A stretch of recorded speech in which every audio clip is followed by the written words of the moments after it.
ചെയ്ത തമിഴ്നാട് മന്ത്രി സെന്തിൽ ബാലാജിയെ പുറത്താക്കിയ നടപടി ഗവർണർ പിൻവലിച്ചത് കേന്ദ്ര ആഭ്യന്തരമന്ത്രിയുടെ ഇടപെടലിനെ തുടർന്നെന്ന് വിവരം. ഗവർണർ മുഖ്യമന്ത്രിക്ക് അയച്ച കത്ത് പുറത്തുവന്നു. തുടർ നടപടികൾ ചർച്ച ചെയ്യാൻ DMK ഉന്നതതല യോഗം ചേരുകയാണ്. ആന്റണി ജിസ് ജോർജ് വിവരങ്ങളുമായി ചേരുന്നു.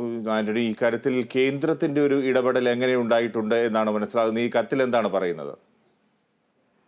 ഫിജി, തീർത്തും നാടകീയമായ സംഭവങ്ങളാണ് ഇന്നലെ തമിഴ്നാട്ടിൽ നടന്നത്. ആദ്യം ഈ ED അറസ്റ്റ് ചെയ്ത മന്ത്രി സെന്തിൽ ബാലാജിയെ ഗവർണർ മന്ത്രിസഭയിൽ നിന്ന് പുറത്താക്കുന്നു. പിന്നാലെ രാത്രി വൈകി ആ തീരുമാനം ഗവർണർ മരവിപ്പിക്കുന്നു.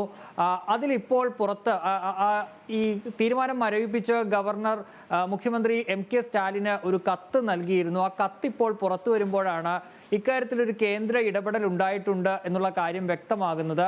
അതായത് ആ കത്തിൽ പറയുന്നത് ഇങ്ങനെയാണ്. അതായത് ഈ ഈ തീരുമാനം, അതായത് ഈ മന്ത്രിയെ പുറത്താക്കിയ നടപടി അത് നിയമോപദേശം തേടണമെന്ന് തന്നോട് കേന്ദ്ര ആഭ്യന്തരമന്ത്രി അമിത്ഷാ ആവശ്യപ്പെട്ടു. അറ്റോർണി ജനറലിനോട് അത് സംബന്ധിച്ചൊരു നിയമോപദേശം തേടാനാണ് ആവശ്യപ്പെട്ടത്. താനപ്പോൾ ആ നിയമോപദേശം തേടി ഇനി മുന്നോട്ട് പോകാനാണ് തീരുമാനിച്ചിരിക്കുന്നത്. അതിന്റെ അടിസ്ഥാനത്തിൽ ഈ തീരുമാനം മരവിപ്പിക്കുന്നു എന്നുള്ളതാണ് ആ കത്തിൽ പ്രധാനമായും ചൂണ്ടിക്കാട്ടുന്നത്. ഏതായാലും ഈ കേന്ദ്രത്തിന്റെ ഇടപെടൽ ഇക്കാര്യത്തിൽ ഉണ്ടായിട്ടുണ്ട് എന്നുള്ളതാണ് ആ കത്തിൽ നിന്ന് മനസ്സിലാക്കാൻ സാധിക്കുന്നത്. ഇന്നലെയാണ് ഈ ED അറസ്റ്റ് ചെയ്ത മന്ത്രി സെന്തിൽ ബാലാജിയെ ഗവർണർ മന്ത്രിസഭയിൽ നിന്ന് പുറത്താക്കിയത്. അത് തെറ്റായ കീഴ്വഴക്കമാകുമെന്ന് ചൂണ്ടിക്കാട്ടിയാണ് ഈ നടപടി ഗവർണർ സ്വീകരിച്ചത്. പക്ഷേ അതിനെതിരെ വലിയ രീതിയിലുള്ള വിമർശനമാണ് DMKയുടെ ഭാഗത്തു നിന്നും അതുപോലെ തന്നെ തമിഴ്നാട്ടിലെ നിയമവിദഗ്ധർ അടക്കമുള്ളവരുടെ ഭാഗത്തു നിന്നും ഉണ്ടായത്. കാരണം ഈ മന്ത്രിയുടെ അല്ലെങ്കിൽ മുഖ്യമന്ത്രിയുടെ ഉപദേശപ്രകാരമാണ് അല്ലെങ്കിൽ ശുപാർശ പ്രകാരമാണ് മന്ത്രിമാരെ നിയോഗിക്കേണ്ടത്. അവരെ ഏകപക്ഷീയമായി പുറത്താക്കാനുള്ള അധികാരം ഗവർണർക്ക് ഇല്ല എന്നുള്ളതാണ് നിയമവിദഗ്ധർ അടക്കമുള്ളവർ ചൂണ്ടിക്കാട്ടിയത്.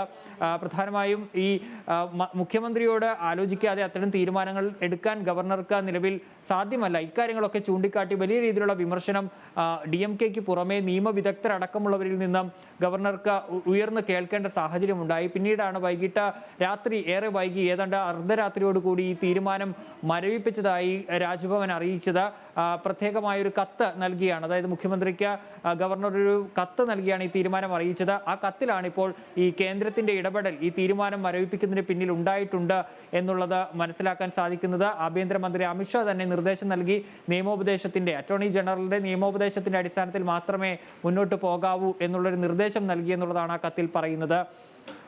ആന്റണി, ഇത് ഏതെങ്കിലും തരത്തിൽ നിയമപരമായും അല്ലെങ്കിൽ രാഷ്ട്രീയമായും ഇത് ദോഷം ചെയ്യും എന്ന് മനസ്സിലാക്കിക്കൊണ്ടാണോ ഈ ഒരു തീരുമാനത്തിലേക്ക് ഇപ്പോൾ ഗവർണർ എത്തിയത്? ഏതുതരം നിർദ്ദേശമാണ് കേന്ദ്രത്തിൽ നിന്ന് ഗവർണർക്ക് ലഭ്യമായിരിക്കുന്നത്? ഈ തീരുമാനം വന്നതിന് പിന്നാലെ പാർട്ടി രാഷ്ട്രീയപരമായുള്ള വിമർശനങ്ങൾക്ക് പിന്നാലെ ഈ നിയമവിദഗ്ധർ അടക്കമുള്ളവർ ഇക്കാര്യം ചൂണ്ടിക്കാട്ടിയിരുന്നു. ഞാൻ നേരത്തെ സൂചിപ്പിച്ചതുപോലെ ഈ ഗവർണർക്ക് ഒരിക്കലും മന്ത്രിമാരെ നിയമിക്കാനുള്ള അധികാരമില്ല.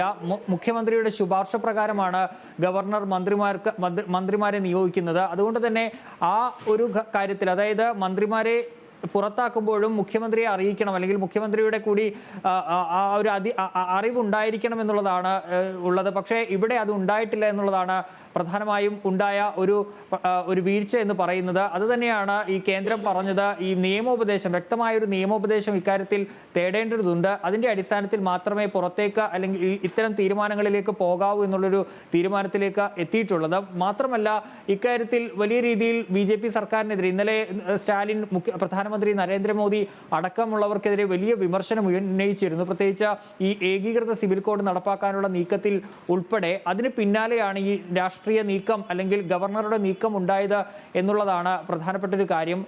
അത് വലിയ രീതിയിൽ പ്രത്യേകിച്ച് BJP ഈ തമിഴ്നാട്ടിൽ അധികാരം അല്ലെങ്കിൽ തമിഴ്നാട്ടിൽ ഒരു നില അല്ലെങ്കിൽ കളം പിടിക്കാനുള്ളൊരു ശ്രമമൊക്കെ BJP നടത്തുന്ന ഒരു സമയം കൂടിയാണ്. ഇതും രാഷ്ട്രീയപരമായി ഇത്തരം ഒരു നീക്കം, ഗവർണറെ വെച്ചുള്ള ഈ നീക്കം രാഷ്ട്രീയപരമായ ഒരു തിരിച്ചടി ഉണ്ടാകുമെന്നുള്ളൊരു വിലയിരുത്തൽ കൂടി തമിഴ്നാട് ഈ കേന്ദ്രത്തിൽ ഉണ്ടായിരിക്കാം എന്നുള്ളതാണ് മനസ്സിലാക്കാൻ സാധിക്കുന്നത്. ഏതായാലും കേന്ദ്രം ഇക്കാര്യത്തിൽ ഒരു ഇടപെടൽ നടത്തിയിട്ടുണ്ടെന്നുള്ള കാര്യം വ്യക്തമാണ്. അതുകൊണ്ട് തന്നെയാണ് ഗവർണർക്ക് അർദ്ധരാത്രിയിൽ ഈ ഇറക്കിയ തീരുമാനം ഞൊടിയിടയിൽ പിൻവലിക്കേണ്ടി വന്നത്. മറ്റൊരു കാര്യം ഇതുമായി ബന്ധപ്പെട്ട് പറയാനുള്ളത്, ഈ ഗവർണർ നിരന്തരമായി തമിഴ്നാട് സർക്കാരുമായി പ്രശ്നങ്ങളിലാണ്. നേരത്തെ നിയമസഭയിൽ നിന്ന് ഇറങ്ങിപ്പോകുന്ന സാഹചര്യമൊക്കെ നയപ്രഖ്യാപന പ്രസംഗത്തിനിടെ ഉണ്ടായിട്ടുണ്ട്. അത്തരത്തിൽ നിരന്തരമായി ഗവർണറും സർക്കാർ സർക്കാരും തമ്മിലുള്ള പോര് തമിഴ്നാട്ടിൽ തുടരുന്നൊരു സാഹചര്യമാണ്. ഏതായാലും ഇപ്പോൾ തമിഴ്നാട്ടിൽ ഈ ഗവർണർക്കെതിരെ തുടർ നടപടികൾ കൂടി അല്ലെങ്കിൽ ചർച്ച തല ഉന്നതാധികാര സമിതി യോഗവും ഇപ്പോൾ തമിഴ്നാട്ടിൽ ചേർന്നുകൊണ്ടിരിക്കുകയാണ്. അതിനുശേഷം മുഖ്യമന്ത്രി MK സ്റ്റാലിൻ മാധ്യമങ്ങളെ കണ്ടേക്കുമെന്നുള്ള സൂചനകളുമുണ്ട്. ഫിജി. ശരി ആന്റണി.